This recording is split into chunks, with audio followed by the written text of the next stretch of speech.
kita kembangkan analisis ke buku teks sejarah untuk kurikulum merdeka. Pola penulisan nama-nama tokoh tanpa menyertakan isi pidato juga dilakukan oleh pengarang buku teks sejarah untuk kurikulum merdeka. Pengarang menjelaskan bahwa sidang pertama BPUPK pada 29 Mei 1 Juni 1945 membahas mengenai dasar negara.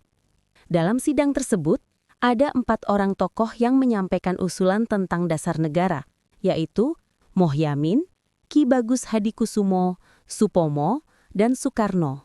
Pada hari terakhir dari sidang itulah, Soekarno menyampaikan gagasannya tentang dasar negara yang ia namakan Pancasila. Oleh karenanya, setiap tanggal 1 Juni kita memperingati hari lahirnya Pancasila.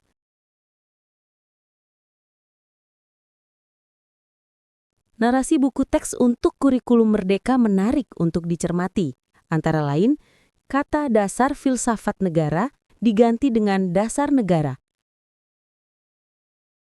Dan nama Muhammad Hatta diganti dengan Ki Bagus Hadikusumo. Perubahan narasi sejarah kelahiran Pancasila pada buku teks untuk kurikulum 1975, 1984, dan kurikulum merdeka menimbulkan tanda tanya besar yang menantang untuk didiskusikan dan bahkan diperdebatkan. Bolehkah?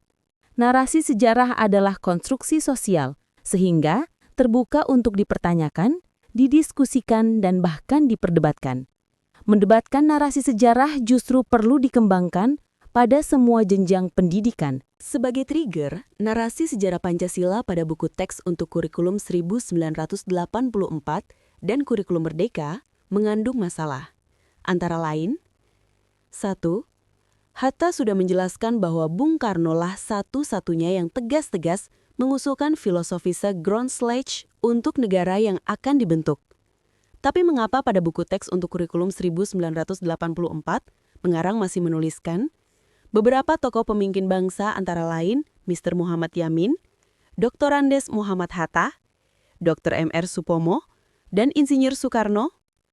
Kepentingan apakah yang dipromosikan oleh pengarang? 2.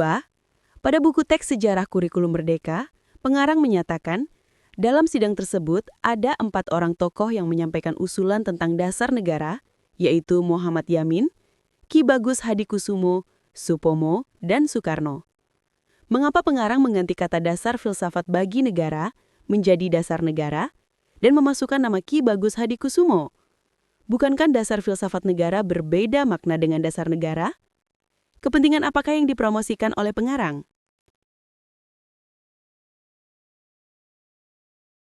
Ketiga, dari diskusi yang telah kalian lakukan, pantaskah pengarang mempromosikan kepentingan politik itu dalam narasi sejarah?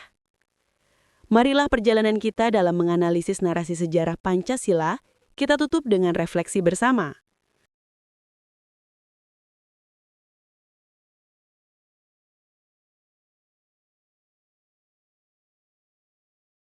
Pertama, pengarang sangat mahir dalam memilih kata atau diksi, dan menyusun kalimat untuk menyampaikan kepentingannya secara halus, sehingga kalau tidak hati-hati, pembaca tanpa sadar tergiring untuk mendukung.